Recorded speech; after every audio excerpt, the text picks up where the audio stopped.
আসসালামু আলাইকুম বন্ধুরা। 2026-এর রমজান মাসের এই প্রথম তারাবির নামাজ আজকে পড়ে এলাম। এইমাত্র তারাবির নামাজ পড়ে এসে বাড়ি ঢুকলাম আপনাদেরকে রমজান মুবারক জানার জন্য।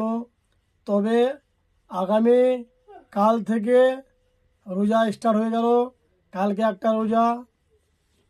তো সকলকে বলবো রমজান মুবারক। সবাই ভালো থাকবেন, সুস্থ থাকবেন এবং সঠিকভাবে রমজান মাস পালন করবেন। তবে আজকে প্রথম রমজান মাসের তারাবি হয়ে গেল, কাল থেকে আমাদের রোজা স্টার্ট। খুশির বিষয়, আপনারাও রোজা রাখবেন অবশ্যই। আমি এইটাই আপনাদের কাছে চাইব। আসসালামু আলাইকুম, ভালো থাকবেন এবং সবাইকে ভালো রাখবেন।